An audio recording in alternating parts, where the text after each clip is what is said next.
Good evening.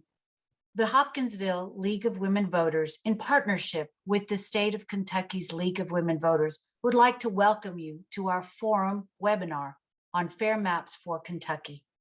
My name is Mona Sheck, and I'm the current president of the Hopkinsville League of Women Voters. Tonight, we will hear from Sarah Breckwald, a local league member, a former JAG and currently practicing attorney. Sarah will present our region's current district divisions and the need for a unified district in our area. Next, Dee Pregliasco, a former district judge, prosecutor, and current mediator, followed by Susan Perkins Weston, an attorney and educational consultant.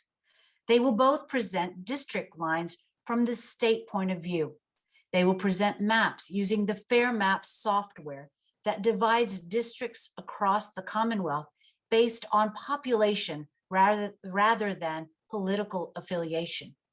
The intent of this forum webinar is to educate Kentuckians on options that our legislators have to make congressional and district maps in a fair and transparent way.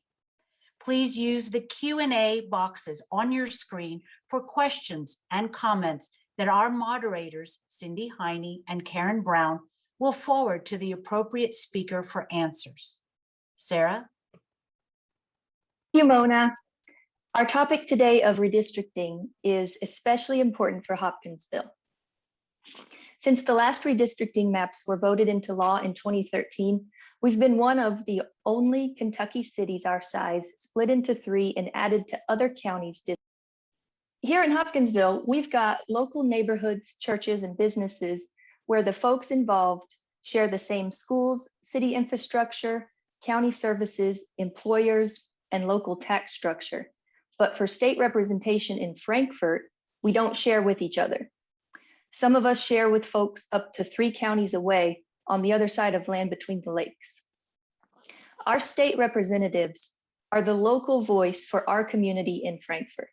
So it makes sense that we would want to empower our state representatives to consider our unique local interests and be accountable to our local voters. Here are just some of the unique interests in the Hopkinsville area. Farming is huge here. Our county is the #1 wheat producer in Kentucky. We have a large manufacturing and industrial presence, including the mills and factories that help get those crops to stores and homes. We have one of only 2 ethanol producers in the whole state of Kentucky, and it's 100% owned by farmers. It's right here in Hopkinsville.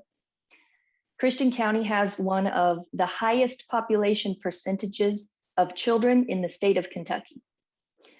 We are by far one of the most racially diverse counties in the state of Kentucky.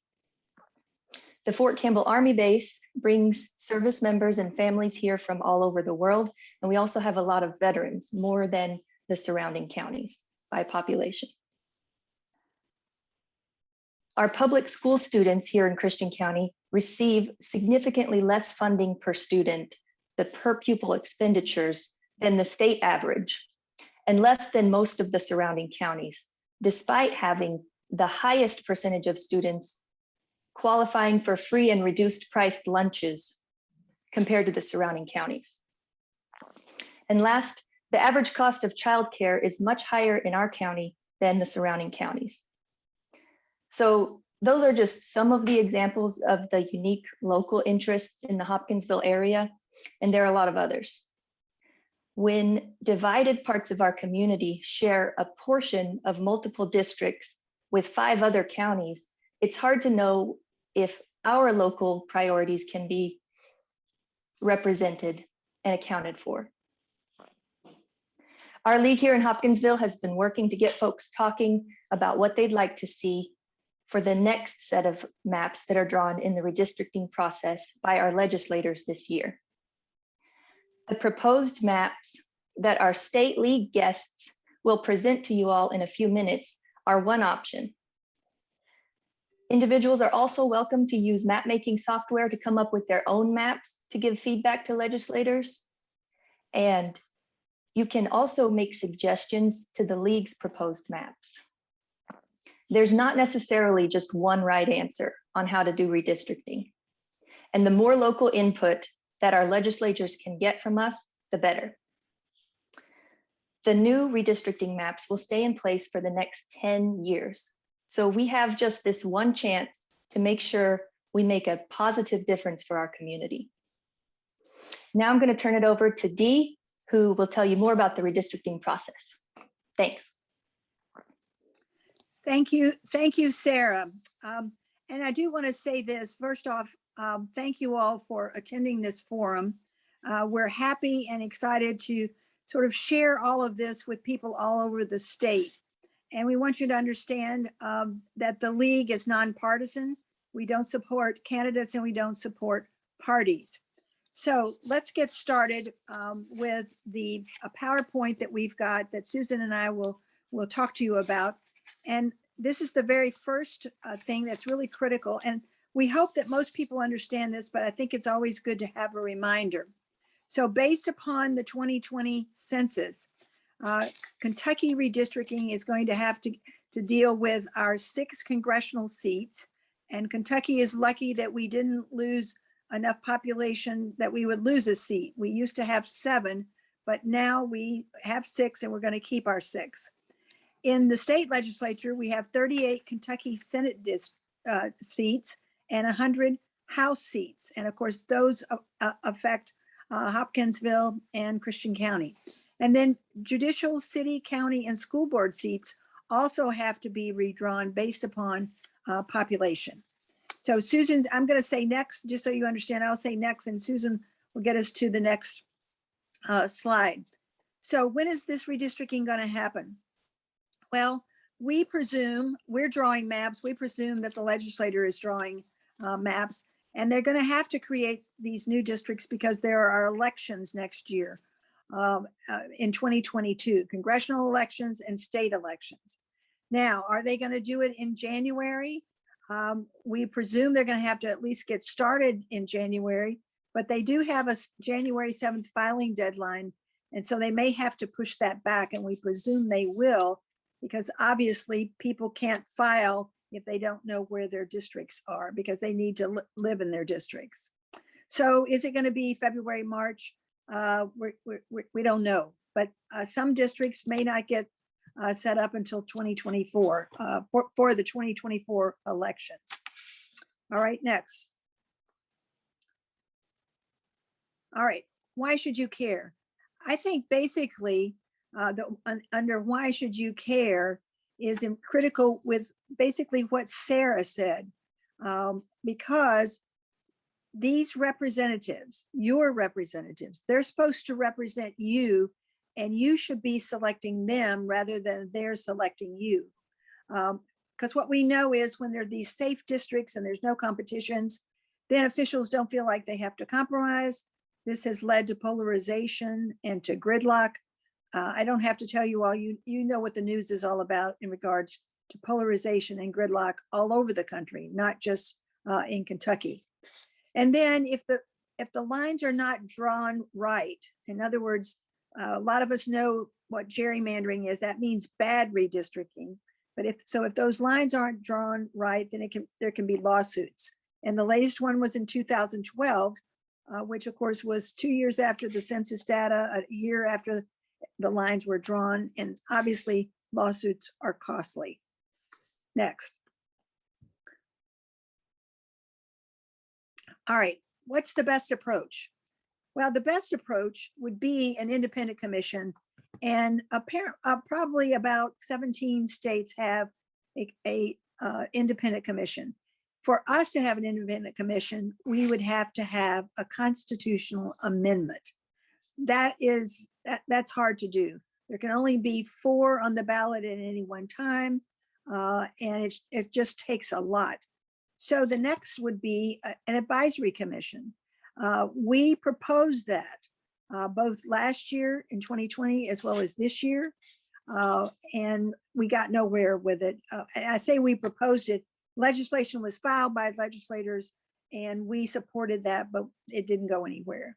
So regardless, the best practice, ever what happens, is a commitment to a transparent process with public hearings and input. And actually, there was even a joint resolution that they would do that going forward, and that was rejected. So that's what we are still doing with what we are having these Fair Maps forums about, to try to have public hearings, try to get input from you, the voters. Next. All right, draft maps from the league. So here's what we've done, and you're going to hear from Susan about these in a moment. We took the 2020 census data, and because we got Maptitude, which is a technology that the state uses, what we have done is, you're going to see, we are drawing and developing district maps for the US Congress, the Senate, and the House. And we're using these draft maps to inform you and inform all Kentuckians about how these maps can be fair and they can be simpler when you look at them. And again, when you see these maps in a few moments, you can see what we're talking about. We're also doing this to advocate that there be these fairer, simpler maps that reflect public input. Just the things that Sarah was talking about, that you are able to talk with your legislators and also educate other citizens about how it's important to have these fair, simpler maps to really represent your particular community. So what we're doing is gathering this input at these events, just like this one. We have, I think it's like a total of 7 have been scheduled so far from around the state to develop recommended maps. Even though we've got these drafts, after we hear from you, we're going to have more drafts. And so then we're going to say, hey, legislature, legislators, you're from your district, wherever you happen to live, look at these maps and see what we've done. All right, next. All right, we had to follow rules. There are legal rules when we did this. So if anybody asks you, well, did they just make up these maps? No, we followed the rules. So the legal ones are ones, I think that you all have heard about some of them. One person, one vote. That goes back to the 60s when the Supreme Court ruled about having this one person, one vote, that my vote counts as much as your vote. All right. And in Kentucky, that means that the House and Senate seats must be within 5% of a perfectly equal size. So now we've gotten these numbers from the census data. And so those numbers are what we use to draw these maps to make them as equal as possible. Now, there's also a rule involving opportunity. So redistricting must provide districts of opportunity where minority voters have a chance to select representatives of their choosing. One of the things that Sarah talked about was the percentage that you have of minority voters in your particular area. Louisville and Lexington also have those particular numbers, and those have to be paid attention to. And then we have the issue of county lines. They're not supposed to have any division of the counties except when needed to create these nearly equal districts. And when you look at the maps, you'll be able to see why some of these counties have been divided. What we don't want to happen, and what has happened in the past, is once they divide a county, they just sort of divide it as many times as they want. And that's not good for the people in that county. And of course, that's what's happened in Christian County, the fact that you have 3 different representatives, which of course divide up Hopkinsville, as Sarah has pointed out. Next. All right, we as a league had some additional goals. We wanted to have compact districts.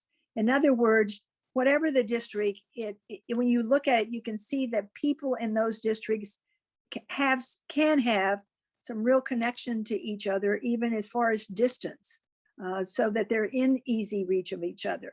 And when you see some other maps, you'll see how those people in various counties had, their counties were connected to counties that were 3 and 4 and 5 counties away.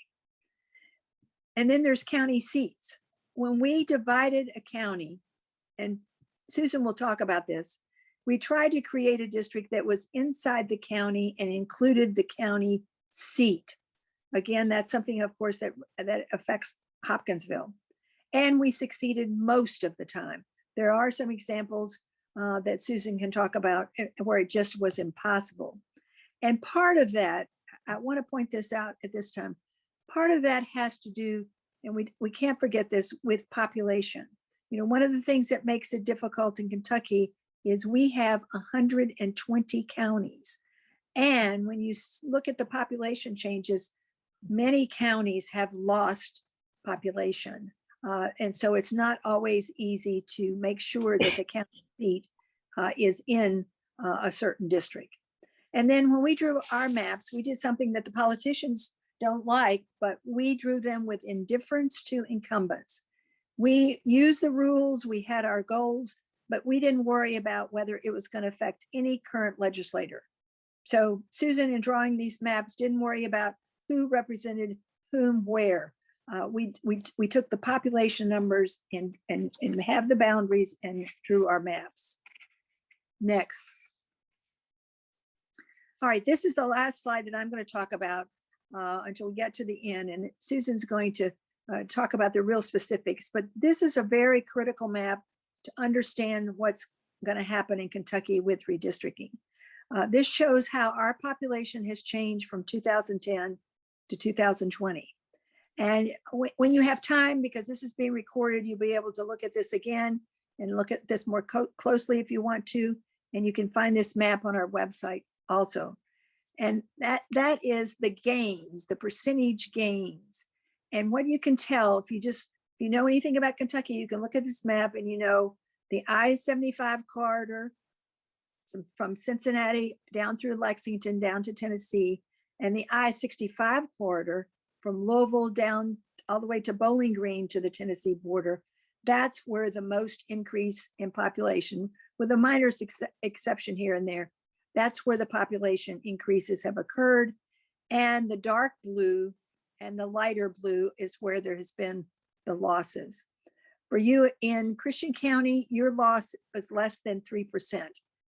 Overall, that's not that huge, but obviously you were affected by that. But you don't have the losses of the next darker blue, and certainly not the losses from Eastern Kentucky. That makes the drawing of these maps more difficult, and will make them more difficult for the legislature because it's going to affect incumbents. There are going to be some people that wind up living probably in the same district. All right, I'm going to turn the program over now to Susan, who's going to talk to you about maps that she's drawn and specifics, as well as some current maps we have, and then how we would change them. All right, Susan. Good evening. I'm delighted to be here and to try to share with you both an understanding of the maps we've lived with for the last, I guess it's really only been 8 years, and where we think we can model what could be better.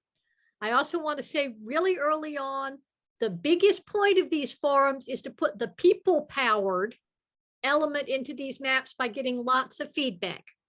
So as I share, I will share in a minute how to do formal input through our website setup, but I hope you found the question and answer box, and we would love to have questions any way you can send them to us.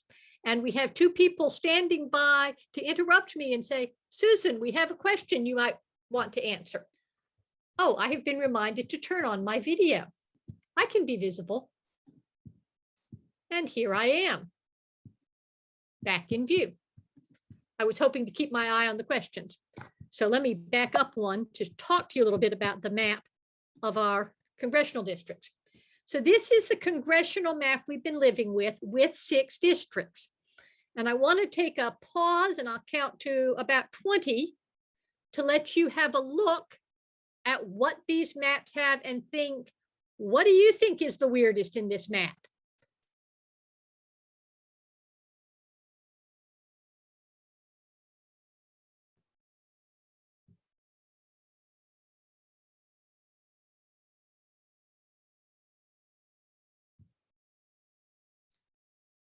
Okay, I gave you time, so I wouldn't start with my opinion. I think the 2 yellow districts are the oddest things in the map. The first district runs more than halfway across the state along the southern border. And it has that odd look of a big dragon head and a small dragon tail that's really puzzling. I sort of understand it once I look at population numbers, because the big issue is Warren County and Bowling Green at the bottom of the second district. And that goes with keeping Davies County and Owensboro in the second, means you got to go underneath Bowling Green and a ways to the east to make a district. I also think the other yellow district is particularly weird because it's awfully long and awfully skinny. It goes all the way from Jefferson County and Louisville in the west, all the way to Ashland in the east. And of course, you're looking at Jefferson County got divided and Boyd County got divided. So this is a map that has some puzzles. You might sometime want to stare at this map and look for, can I find the 6 different counties that got divided to make this work? I will also say, if you haven't opened your handouts, we sent you the whole set of maps. So you have the option of taking us off of full screen and looking at anything you want to anytime during this forum. We wanted to empower you that way, and also for you to have the option of studying anything afterward that you want to look at. So having said that much, let me show you our best options for your input. We really want to hear from you. We have a form all the way set up at the Tiny Earl address that you see. And that will take a couple of questions, get your email, not because we're going to use it for anything else, but as a unique way to identify you without taking in your name, so that we can collect that information. A couple more questions, and then have you looked at the congressional maps? And we will invite you to comment on the congressional maps. Help us think about whether our version, coming right up, is an improvement and how it could be even better. We've got some other options. You don't have a paper survey, though. When we do these in person, we have a paper version. You can comment during the forum using the Q&A option, and my handy helpers will let me know when there are questions, and I'll pause to answer them. If you prefer email, you can email us at info@lwvky.org, and you can use the Tiny Earl site later, anytime through November 15th.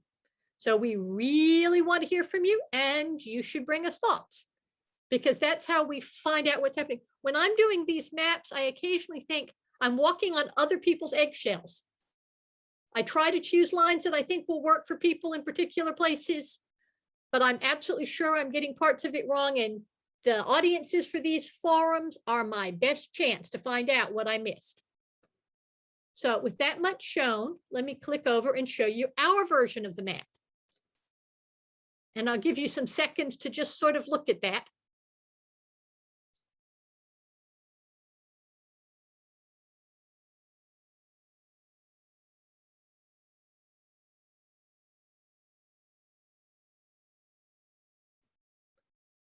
Okay, I will tell you, we aspire to have people think this is a more compact way to do it and a little more workable. The biggest change in the whole design is moving Owensboro and Davies County into the westernmost district that's shown in green. As soon as you do that, you don't need that big dragon head with the little tail wrapping around and reaching halfway across the state in the western district. It gets much simpler to draw that one. We did also try to move that district in the north, so it wasn't one county wide and pressed up against the border. So we moved that district so it's still touching Jefferson County, but it's not going all the way to Ashland anymore. And that also helped with the fact that Eastern Kentucky had important population losses. So the district that represents most of Eastern Kentucky needed to have some more counties in it. Those were the big changes, and the rest of what happened flowed from that. And I want to show you where we divided counties because we're trying to be purposeful about it. First, we did have to divide Jefferson County. It's the largest county in the district. It has too many people to be a congressional district all by itself. So some people who live there have to be in the other districts. So you can see a bite taken out down in the south into the west to go into the southern district, and in the north into the east to go into the northern district. We tried to make those pretty simple for the people who live there. And we hope we got it right. And we're especially looking forward to Jefferson County feedback on that and thoughts from people in the adjacent counties where this is happening too. Here are the other 3 counties we divided. Grayson County, which includes Litchfield, off in the west, is part of the dividing line between the Western District and the Southern one. To even out the population between the Northern Blue District and the Central Pink District, we drew a line through Harrison County, and we took a small bite out of Montgomery County. I promise everybody who gets nibbled, I feel guilty every time I nibble. But we do have to move people enough to get to equal districts, and we were aiming for pretty clean lines. Oh, too many steps. One more thing I should tell you. Our draft maps are definitely going to need revision, not just because of your feedback. To do these maps with the strong color, we use the districtr.org software, which lets us create maps using census block groups. That's multiple census blocks put together. And that let us get to close to exactly equal districts, but not really close enough. So when we do our recommended maps, we're going to use the Maptitude software to assign the individual census blocks, and that will let us get even closer. Just for fairness, Maptitude has big pluses. It went kaboom on me. So we did a quick switch on software to get to being able to do this much. So I'm going to go back to show you our request for input, because we would really like to give you a minute or more to tell us what you think and or ask questions and or make comments, because we really want to hear from you. So I'm going to do teacher style wait time for a little bit to let you start putting your voices into this discussion.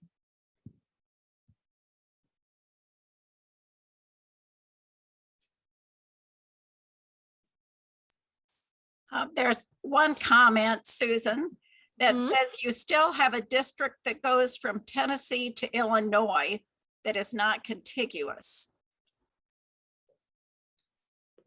Let me go. Let's pull up the map and look. And why is it resisting my movement? From Tennessee to Illinois.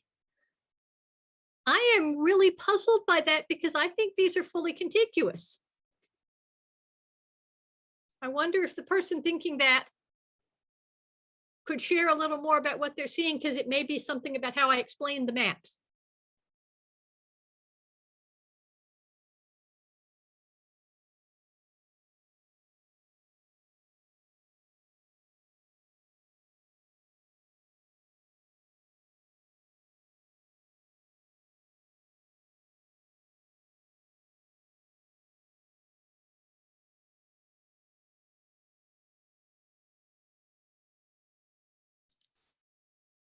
I'm going to take another question that I see in the Q&A, which is Richard asked about why Pulaski was moved. For folks who haven't spent too much time with Kentucky maps, Pulaski County is the yellow district that looks a bit like a square in the middle of the state next to the purple Eastern District. Pulaski County has been in the Eastern District, and I wrestled with that. Pulaski is one of the big rocks you have to put in relatively early. If Pulaski were in the purple Eastern District, we'd have to start biting off the blue counties to try to find other population for them, or the pink counties. I don't have a ferocious argument that it's right, though all of the counties in the purple district are part of Appalachian Kentucky. So there is definitely room to reconsider where that goes. But we'll have to decide what else changes in order, once Pulaski moves, something else has to move into the Southern District to make it large enough. Okay, Susan, there's another question. The question about the Tennessee and Illinois was, somebody was looking at the House maps. This question is about the congressional districts. There's one county split in District 1. I think it's the green and yellow one kind of in the middle, but I'm not sure what Yes. county that is. Oh, that's Grayson County. And here on this map, you can see it again, and this time Litchfield is clear. We are still working on how can we have both the counties labeled and the way the map is providing the county seats, but it's Grayson County is the one county where we had to make a chosen division rather than choosing the whole county. There are probably other ways to draw that boundary. The big issue is if I tried to put Warren County and Bowling Green in the green district, a whole lot of other counties would have to turn yellow to balance out that big population lump. But you could draw the line to push a little further east in the south. You could divide one of the other counties on the boundary.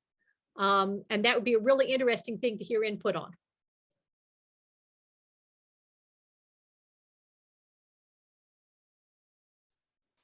It looks like there are several other questions, but they seem to be about the House districts. Okay, we'll get there. I think that's a good signal to start moving in that direction. So just moving past these again. Here's a map of the current state house districts. Sort of at first glance, I used to think a lot of these were kind of coherent combinations of counties, but I learned to look more closely at the divided counties, because the divided counties are where things get puzzling. And I'm going to give you a sort of sustained example. It went too far. So here's Christian County and its friends. And you can see, as Sarah had mentioned, the three districts, and the districts, when you first glance at them, look pretty mysterious. There's a yellow district at the bottom that pushes into Trigg. There's a green district that pushes up into Hopkins, and there's a pink district that goes up through Caldwell and Crittenden and Livingston. But that actually isn't the whole of the puzzle of what happened, because actually this is all entangled. Because if you go green and north into Hopkins, you can see the yellow going off to Muhlenberg. You can see a blue district that's got part of Hopkins and Webster and McLean and a divided part of Davies County. And you can see that Davies County has a divided district that includes Ohio County and one that includes part of Henderson County. And then there's a yellow district that's part Davies and part Henderson and part Union. And if you checked back down at the bottom, the district that includes Trigg also includes Callaway. So that's 15 counties tangled up in these divisions. And in the whole thing, the district that makes the most sense to me is 13 up at the top with its number sticking out, because that's a moderately coherent Owensboro district. But the rest of this, there may well be a map maker who did this and could explain to me, but I wasn't able to see why this was good for the voters looking at it by myself. So I'm sorry that I have a sticky button. It seems to be skipping two when I want to skip one. We did our maps in smaller regions. To tell you frankly, we did that so that we could have simpler colors and have things not be too bright and show it to you in parts. For this forum, we're going to put our main attention on the western section and also on our what we call our southwestern section. So you'll see all the way over to Bowling Green, and any thoughts you have on either part would be great. At our website, you can see and comment on all our maps. If you've got thoughts on how we do the east or thoughts on how we do the north, that would be great to hear. But we can zoom in a bit to look at this map and see a bit of how we divided things up. And we are going to have close-ups for divided counties. I do want to point out that Marshall County is divided on this map, even though it isn't very big. I hated having to choose counties. But what's going on there is that Callaway is too big. It isn't big enough to be its own district. It's too big to partner with any other county that touches it. So the only way to solve that was to choose a county and slice through it. I tried to keep Benton fairly coherent, but that was a forced division. Interesting news because of the little population declines. Henderson and Hopkins each get their own districts. They really are at perfect size. Christian County, where I know a lot of your hearts are, has 3 districts still, but one is entirely in the county and the other 2 are shared in a smaller way, one with Caldwell and Crittenden and one with Todd and Muhlenberg. And if you look way up at Davies, you're getting a first look at it sharing its own. It's got 1 district of its own, and then it's got a 2nd district of its own in that lighter green. And then it's sharing with some other counties. So this is a smaller division map, which is what we were after. I promised you close-ups. So here's Christian County up close. And what Susan, yes. we have a question concerning the building of a new high school in the Hopkinsville area. Would you take that into consideration in adjusting any maps since this information's come forward to us? Once we know the exact location of the new high school? That is a really interesting kind of thing to think about in terms of honoring what makes sense to local communities. I think this is going to be a high school that serves the whole county.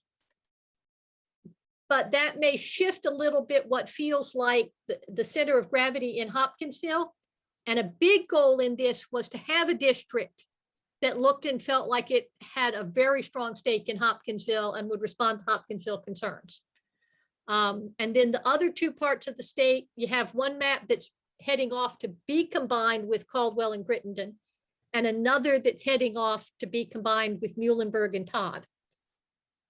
Susan, this will be a high school that serves the entire county. Okay. So that'll be an interesting thing to think about in understanding the geography. And the more detail people send me, the sharper I'll be at trying to think that through. So here's a comment, Susan. The main concern is that Todd, Trigg, and Christian counties are very related as far as employment and travel. So that might be a basis to try to take all of Todd. I think that's what I'd have to do, or I could try seeing if I could split Todd to make a good partner for Callaway on the far side. But that is an interesting question. There's a second question. Is Oak Grove broken into 2 districts? I suspect so, though this map doesn't let me see. Do folks have a sense of that? I would love to have people drop into the Tiny Earl thoughts about how to serve that better. These lines have coherence. For part of the map, you can actually see interstate highways, but that may not be the right way to do some of this splitting either. And the comment is, if it's not splitting Oak Grove, it is very close to doing it. Okay. There's another comment and question. Where can we learn more? I don't understand why these districts, the original ones, the current ones, are so chopped up. Boy, I join you completely in not understanding. My best guess would be for the House maps to try to find someone who was serving in the Kentucky House on the Democratic side when these maps were drawn. Because in drawing the maps, the Democratic House was deferring to the Republican Senate about the Senate, and the Senate was letting the House do its own thing. So these maps, whoever was making the decisions was giving extra consideration, I suspect, to Democratic Party concerns, but I don't know what they are. And sometimes I'm really puzzled by how they chose to do it, especially when it just looks like it's going to make people frustrated and confused. Susan, would you explain the population number you're trying to go to in drawing a map? It's slightly north of 45,000 people for a House seat, based on Kentucky having 4.5 million people, but I am not remembering what the last 2 numbers in that are. Or more exactly, I've known too many numbers. So the districts should be approximately 45,000 plus or minus 5%. Would you say right. that's accurate? Okay. And most of these are really comfortably inside. Occasionally, there's a division that puts somebody right at the edge of those rules. And there's another question related to size. Isn't Hopkinsville big enough to have its own district? Not quite. It's big enough to have most of a district and to dominate a district, but needed some additional population. Now that might be possible to rethink that, to think about including a wider area that thinks of itself as Hopkinsville, to shift this around. But do notice for the light green district, anything you pull out is going to start pushing it toward the eastern border of the county, which is a long stretch since it starts over on the Ohio River. So it's a little bit of a trade-off, but the population numbers, as I was trying to track them on the map, didn't get to, here's a district entirely inside. I'll show you a map that looks different and more like the county seat gets its own. So here's what went on in Daviess County, where Owensboro gets a district that's right in the center of it, and Daviess County gets a second district.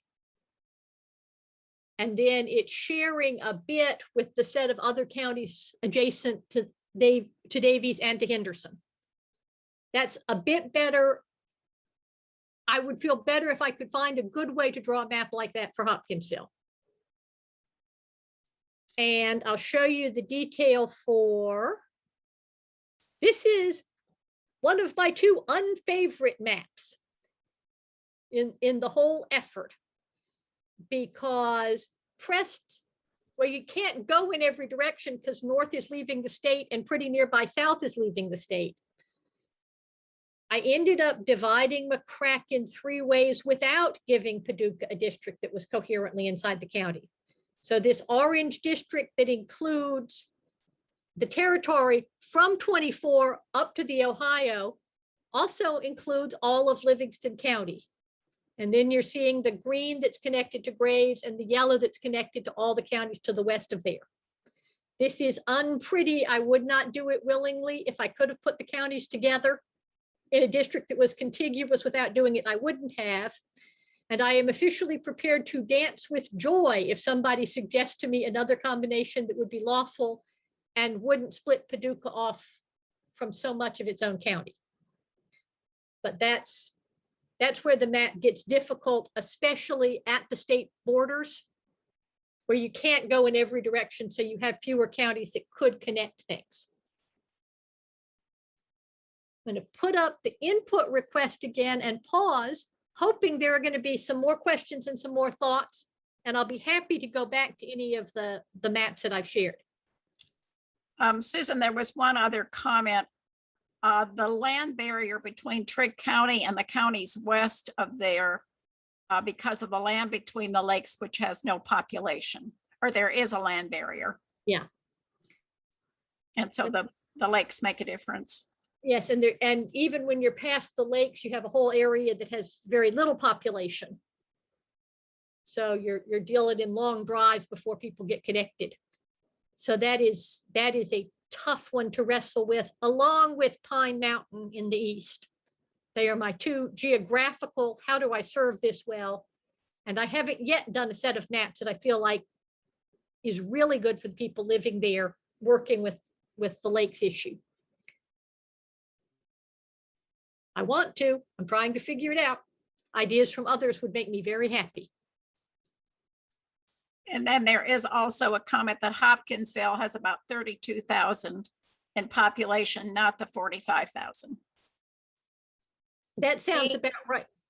Dee, here's a question that you could possibly help with. The question came in, does the Secretary of State have any input in this process? He seems to be a reasonable and thoughtful state officer. Well, keep in mind that the Kentucky Constitution says that the legislature has all the power to draw these maps. However, because it's controlled by Republicans and the Secretary of State is a Republican, it's obviously, it's more than likely, not only possible, but more than likely that various legislators would consult with, talk to with the various other Republicans that are in leadership positions. But I think this person might be concerned about precincts and voting and those kinds of things. But we're talking about bigger lines here rather than getting down to the precincts for purposes of setting up, the voting, the way we vote. But yet precincts are part of the bigger blocks, the census blocks. So that's sort of a roundabout way to say, certainly the legislators could and would and probably will consult with other elected Republican leaders. It seems likely that he'd have more influence than the average citizen and yet not direct power to say yes or no to any of it. I have been asked in some other forums about how precincts work. And each county's board of elections is responsible for often redrawing the precinct lines. And after redistricting, they are directed to redraw precincts. So the precinct lines don't cross between two House districts or between two Senate districts. Or I think magistrates and aldermen are mentioned in the rules. So precincts have to be smaller than 700 voters in the last election.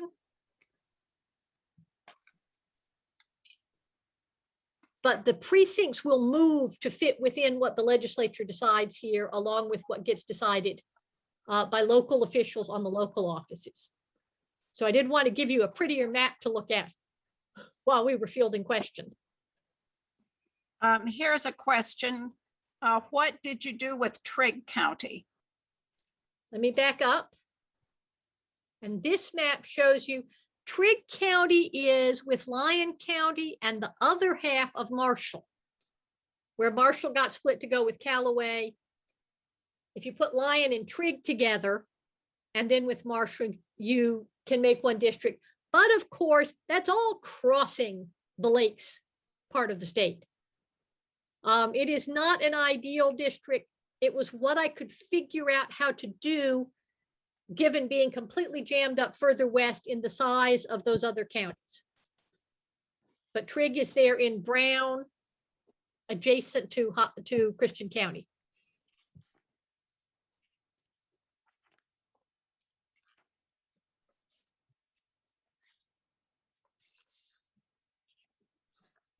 I'll tentatively move on to give you a look at what's going on with the Senate. The Senate map is not as wild as the House map in terms of how counties are divided. In the last census, there were only 3 counties that needed to be divided. Jefferson, of course, Fayette, of course, and Kenton way up in the north. And that resulted in relatively few sets of little snaky lines. On the other hand, Cindy and I have taken to referring to the strings of pearls in the east, because there are so many counties that run almost exactly south to north across a whole lot of the state. Those are contiguous as far as the law is concerned, but they aren't very well connected as far as voters are concerned. If you had a representative who lived in the northernmost county, you'd have a mighty long drive to go visit them. If you wanted to schedule a debate, it would be really hard to schedule one that was convenient for all the people involved. So working on the Senate map was again a puzzle about, could we make it easier for the voters? So for this map, and you'll see this in your handout, we only did 2 parts, west and east, and we're going to zoom in a bit on the west. In the west, what you can see is there's a divided county now. Warren County had to be divided. So there's a district that's more than half of Warren County, in blue, and then there's a whole pink wraparound of the adjacent counties, including Todd County, that goes in that map. Christian County's district, I keep thinking looks like Mickey Mouse's ears when connected both to Caldwell and to Muhlenberg. And you can see the other pieces. Jefferson County had to be divided up substantially, but only three other counties were set up to be connected into that interlocking set of districts. So this is our Western map. And you have it in the handouts, and I would love to have more questions on that and love to have more input on that before Dee fills you in on ways to be involved in this process. So are there other thoughts on this Western and Senate map?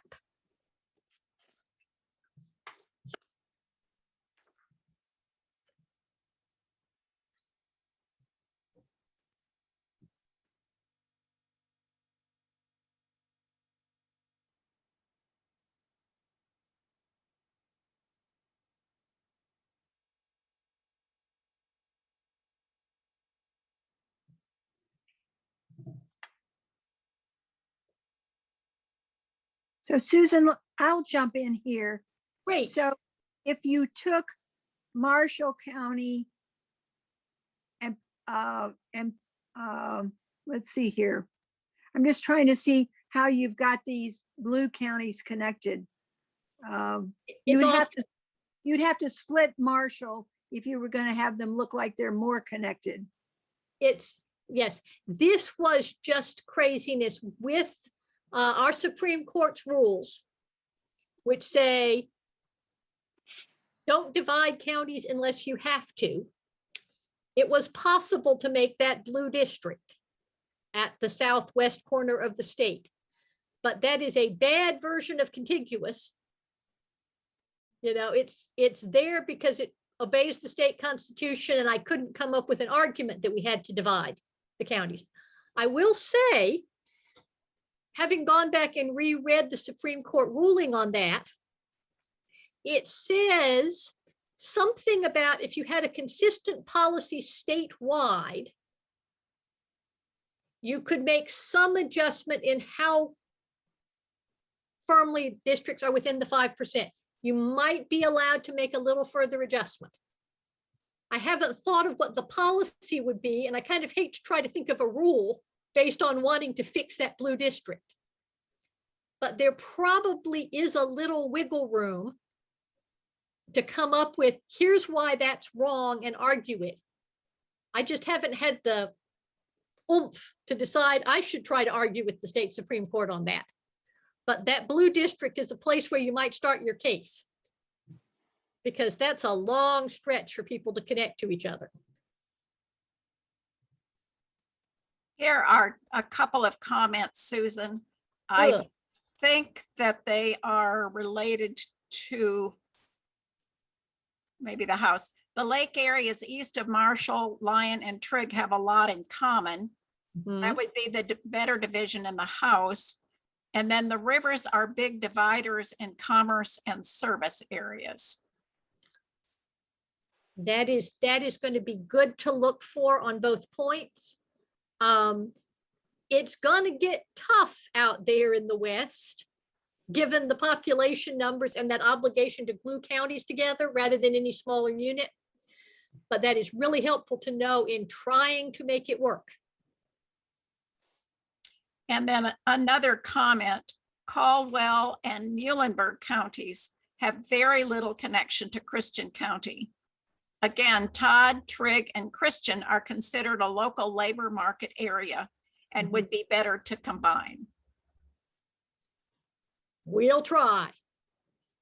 I had some sense of that going into the maps and could not find a way to do it that solved for further west, which is one of the classic horrors of map making.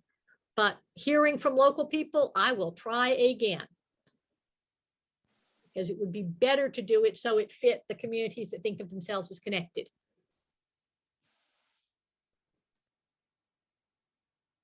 And then a final comment about the rivers. Rivers is in the Tennessee and the Cumberland. Thank you. I was going to go look it up, but it's even better to have friends tell me. Okay, I think it's reasonable to move on to D, sharing about how you can be involved. And all the opportunities for input are still wide open. So people can still interrupt us, but Dee will have some good thoughts. All right, let's go to the next slide. I'm going to All check. I didn't lose one, Dee. Yep, I lost one. Yes, that one. All right. You've shown, okay. You've showed shown that this one before. Okay, here we are. All right, you want to start with this? You go. Handle it Okay. anyway you choose. Okay. Obviously, we need your help with this. And so with your input, which you're doing now by talking to us and asking questions, that's terrific. And we're excited about that. But we also want you to comment not just to us, but to the legislators that you have representing you now, because that's pretty important.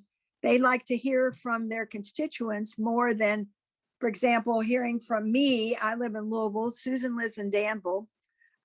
So they will probably come back to you sooner than if they just hear from us. So please talk to them. And what we're really talking about here is if they will take this input and get your opinions. And then the other thing we're hoping they would do, and if we had gotten our advisory commission, this would have happened, to share the maps before they vote. So we presume they're drawing maps right now, just like we are. So if they get some draft maps, then we want them to show them to everybody, you especially, before they vote on them. We don't want it done at the last minute. Oh, here's a map, look at it for a couple of hours, and we're going to vote tomorrow morning. We don't want that. And we think if this is done, then whatever redistricting plan that they come up with, it would have bipartisan support. Okay, not just a simple majority vote, but bipartisan support. In other words, Republicans and Democrats together that would approve a plan. And if they have citizen input and if they have some transparency, the chances for that are pretty good. So again, how can you help? What can you do? So let's go to that other one.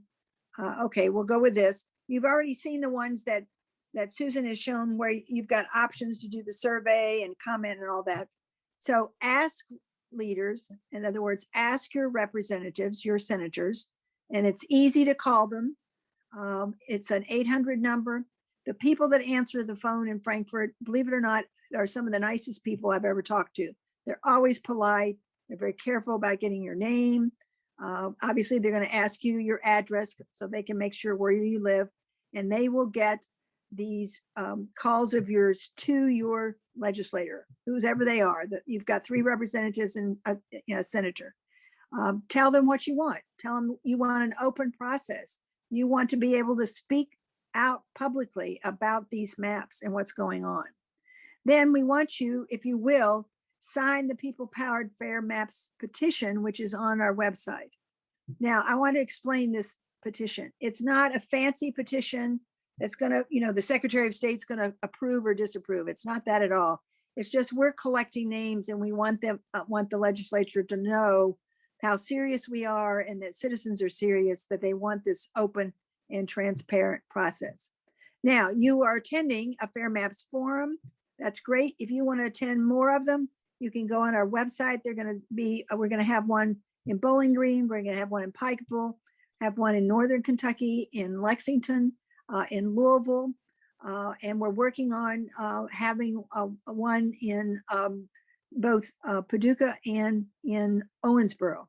So please do that. And again, you can get copies of all these things, but if you want to attend some more forums and hear other questions, please do that. And then this is critical. Encourage others, friends, family, colleagues, everybody to do all of these things too. The more people, the better. We know that they listen if a lot of people are speaking up. And so we need you to speak up. We can do a lot. We're doing a lot, but we need for you, the voters, to speak up. Now, the last thing I want to say is that, again, you can contact us if you have any further questions. Here's our information there that you can see. You can do info@lwvky.org. There's our telephone number. You can go to our website. Here's what you can do about the maps, the tinyurl.com on the maps that Susan was talking about. And look at this. I want to call it a QR code. Is that right? Am I saying that right? Anyway, this is our outreach circle, and you can really connect with all of your contacts about all of this if you get on our outreach circle. So on behalf of the League, I want to thank you. And I know that Mona is going to speak up and thank you too, but we really appreciate the League in Hopkinsville doing this and all of the people that put this together. We spoke to Bonnie Lynch's sorority group recently. You all are very interested in this issue. Sarah gave you lots of reasons to be really interested. And I actually learned some things about Hopkinsville myself tonight that I did not know, even though I felt like I knew more than probably others because my son had been stationed at Fort Campbell and my cousin lived in Hopkinsville for many years. But I was glad to have all that detailed information. So Mona, thank you. And Mona, I'll turn it over to you. Again, thank you, Sarah, Dee, and Susan for all your information and education. The Hopkinsville League of Women Voters want to thank the State Redistricting Committee, especially Cindy Heine, for the preparation and the presentation of this forum. If nothing else, again, repeating what Dee has said, please attend other forums to continue to learn about this issue, and go to the LWVKY.org website and you can see the maps, think about it, maybe more questions, more comments. It's all welcome. Thank you all. Good night.